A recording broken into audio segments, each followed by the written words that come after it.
Computer विज्ञान NCERT class 11th का chapter हम लोग 3 पढ़ रहे थे, जिसमें हम लोग चैप्टर 3 में हम लोग उभरते रुझान में परिचय और कृत्रिम बुद्धिमत्ता को हमने पढ़ लिया है। अब आज हम पढ़ेंगे बिग डेटा। तो बिग डेटा को हाईलाइट कर लेते हैं। तो यहाँ से बिग डेटा को हम लोग पढ़ेंगे। इसका यहाँ पे पेज नंबर 51, यहाँ बिग डेटा हम लोग आज पढ़ेंगे। तो चलिए शुरू करते हैं।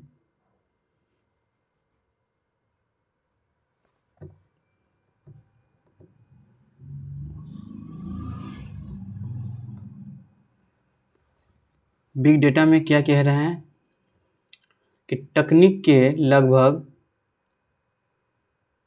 हर क्षेत्रों में प्रवेश करने के साथ डेटा एक विशाल दर से उत्पन्न हो रहा है। जो डेटा है दिन पे दिन बढ़ते जा रहा है। आज 1 अरब से अधिक इंटरनेट उपयोगकर्ता हैं, 1 अरब से अधिक है, और दुनिया के अधिकांश वेब ट्रैफिक यानी 1,04,300 प्लस स्मार्टफोन से आ रहा है। ये सारे बिग डेटा का उदाहरण है। आगे क्या कहता है कि आंकड़ा 3.8 दिखाता है। ये 3.8 है। ये जो फिगर बनाया गया है ये 3.8 का, इसमें क्या दिखा रहा है कि वर्तमान गति पर लगभग 2.5 क्विंटिलियन बाइट डेटा प्रतिदिन बनाया जाता है। बताइए। और गति internet IoT internet of thing के निरंतर विकास के साथ बढ़ रही है। ये जो फिगर है ये यहाँ पे दिखाया जा रहा है कि इस तरह से डेटा का विकास हो रहा है। दिन पर दिन डेटा बढ़ते जा रहे हैं।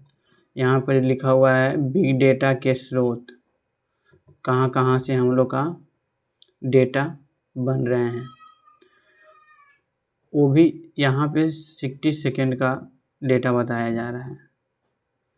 आगे क्या कहता है कि इसका परिणाम, इसको थोड़ा बड़ा कर लेते हैं।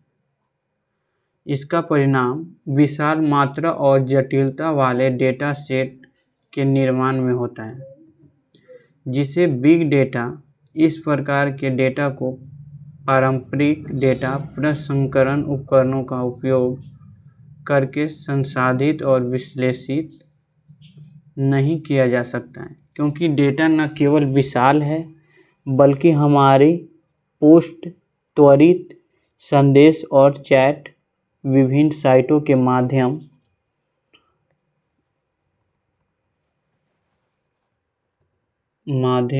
से साझा की गई तस्वीर, हमारे ट्वीट, जितने भी हम ये सारे चीज़ करते हैं, ये सब डेटा के रूप में ही उपलब्ध हैं।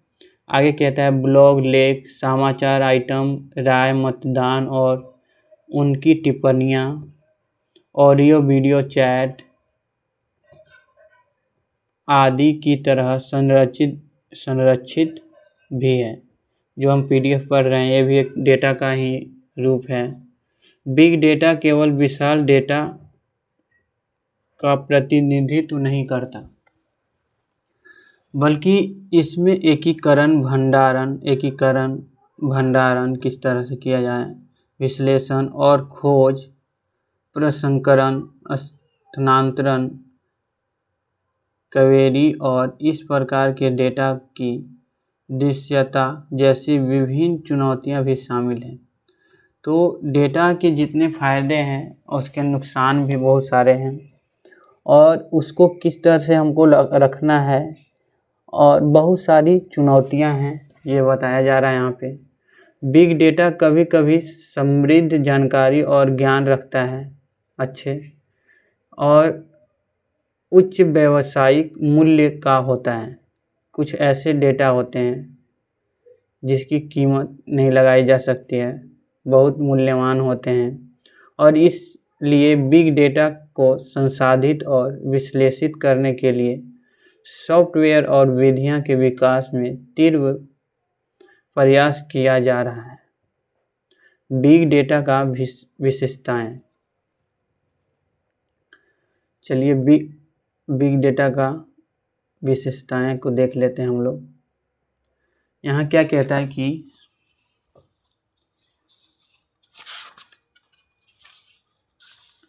बड़ा डेटा निम्नलिखित 5 विशेषताएं प्रदर्शित करता है, जो आकृति 3.9 में दिखाए गए हैं, जो इसे पारंपरिक डेटा से अलग करती है। नीचे के फिगर में ये दिखाया गया है कि ये 5 तरह से हम लोग डेटा का इसको डेटा को ये जिसमें है आयतन है, मूल्य है और गति है और सत्यता है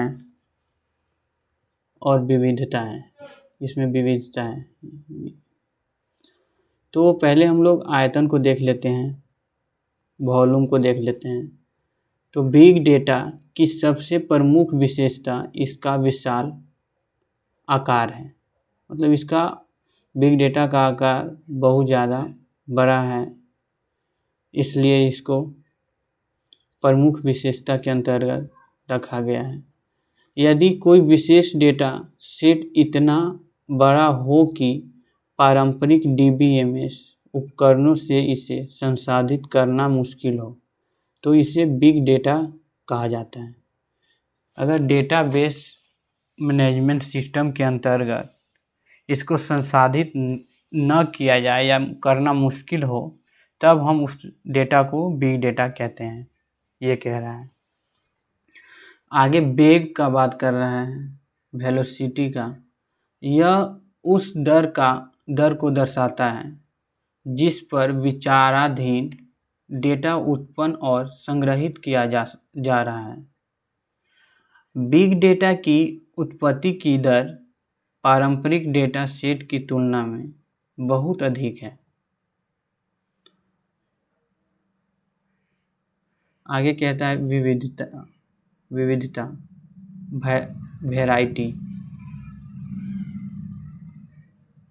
वैरायटी को देख लेते हैं। यह दर्शाता है कि एक डेटा सेट में विभिन्न प्रकार के डेटा होते हैं। कह रहा है कि एक ही डेटा सेट में बहुत सारे डेटा होते हैं, जैसे संरचित, अर्ध संरचित और असंरचित डेटा स्ट्रक्चर। ये हम लोग पढ़े थे पहले के चैप्टर में कि स्ट्रक्चर डेटा क्या होता है, सेमी स्ट्रक्चर डेटा क्या होता है, अनस्ट्रक्चर डेटा क्या होता है। तो ये सारे एग्जाम्पल जो भी हैं, यह एक तरह से वैरायटी हैं डेटा के। कुछ उदाहरण हैं टेक्स्ट, छवियाँ, वीडियो, वेब पेज, ये सारे उदाहरण हैं। आगे क्या कहता है, सत्यता।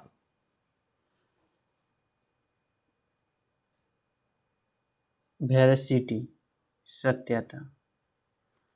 आगे क्या कहता है कि बिग डेटा कभी कभी असंगत, पक्षपाती, शोरयुक्त हो सकता है या डेटा में असामान्यता हो सकती है या डेटा संग्रह की विधियों में समस्या हो सकती है।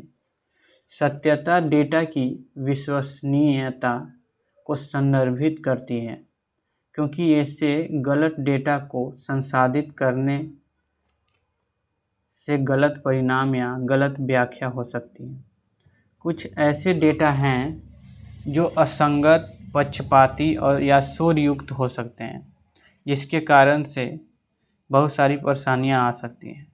तो इसको ऐसे गलत डेटा को संसाधित करने से गलत परिणाम या गलत व्याख्या हो सकती है। तो इस प्रकार से यहाँ पे सत्यता का एग्जाम्पल या विशेषताएं दी हुई है। और मूल्य, मतलब कुछ ऐसे डेटा हैं जिसका वैल्यू फॉर्म है, मतलब बड़ा डेटा केवल डेटा का एक बड़ा ढेर नहीं है, बल्कि इसमें छिपे हुए पैटर्न और उपयोगी ज्ञान भी होते हैं। कुछ ऐसे डेटा हैं जिसमें ज्ञान छिपे होते हैं, जैसे इस पीडीएफ में क्लास 11th का जितने भी कंप्यूटर साइंस के रिलेटेड क्वेश्चन हैं, आंसर हैं, ये सारे छिपे हुए हैं। तो उपयोगी ज्ञान भी होते हैं जो उच्च व्यावसायिक मूल्य के हो सकते हैं, जो कि पैसे से इसको हम लोग बेच सकते हैं, इसलिए ये बोल रहा है कि ये उच्च व्यावसायिक मूल्य के हो सकते हैं। लेकिन चूंकि बड़े डेटा को संसाधित करने में संसाधनों का निवेश होता है, इसलिए हमें मूल्य खोज के संदर्भ में बड़े डेटा की संभावनाओं को देखने के लिए एक प्रारंभिक जांच करनी चाहिए, अन्यथा हमारे प्रयास व्यर्थ हो सकते हैं। आगे कह रहा है कि डेटा विश्लेषण क्या है। तो डेटा विश्लेषण को हम लोग समझ लेते हैं। डेटा विश्लेषण डेटा सेट की जांच करने की प्रक्रिया है, ताकि वे जिन सूचनाओं को समाहित करते हैं उनके बारे में निष्कर्ष निकाल जा सके विशेष प्रणालियों और सॉफ्टवेयर की सहायता से। तो इसको हम लोग हाईलाइट कर लेते हैं। ये कह रहा है कि डेटा विश्लेषण डेटा सेट की जांच करने की एक प्रक्रिया है, डेटा विश्लेषण, ताकि वे जिन सूचनाओं को समाहित करते हैं, जिस सूचनाओं को वो अपने समाहित करते हैं, जो इनपुट लेते हैं, उनके बारे में निष्कर्ष निकाले जा सकें विशेष प्रणालियों और सॉफ्टवेयर की सहायता से। तो ये डेटा विश्लेषण का काम है। आगे क्या कहता है कि डेटा एनालिटिक्स तकनीकें और विधियां दिन पर दिन लोकप्रिय होती जा रही है। इन्हें व्यावसायिक उद्योगों में संगठनों को अधिक सूचित व्यावसायिक निर्णय लेने में सक्षम बनाने के लिए उपयोग किया जाता है। विज्ञान और प्रौद्योगिकी के क्षेत्र में यह शोधकर्ताओं के लिए वैज्ञानिक मॉडलों, सिद्धांतों और परिकल्पनाओं को सत्यापित या खंडित करने के में उपयोग हो सकता है। यहाँ पे ये बताया जा रहा है कि विज्ञान और प्रौद्योगिक क्षेत्र में यह शोधकर्ताओं के लिए वैज्ञानिक मॉडलों, सिद्धांतों और परिकल्पनाओं को सत्यापित या खंडित करने के लिए उपयोगी हो सकता है। आगे क्या कहता है कि पांडा प्रोग्रामिंग भाषा एक लाइब्रेरी है। इसको अनदर कलर से हाईलाइट कर लेते हैं कि पांडा प्रोग्रामिंग भाषा एक लाइब्रेरी है जो क्या करता है, जो पाइथन, जिसे डेटा विश्लेषण को बहुत सरल बनाने के लिए एक उपकरण के रूप में उपयोग किया जा सकता है। तो ये जो पांडा प्रोग्रामिंग भाषा है, यह एक तरह से लाइब्रेरी है जो पाइथन के, जिसे डेटा विश्लेषण को बहुत सरल बनाने के लिए, डेटा के एनालिटिक्स को समझने के लिए ये उपकरण को हम लोग यूज करते हैं। अब आगे के वीडियो में हम पढ़ेंगे 3.4 इंटरनेट ऑफ थिंग। तो इसको हाईलाइट कर लेते हैं। आगे हम लोग पढ़ेंगे इंटरनेट ऑफ थिंग।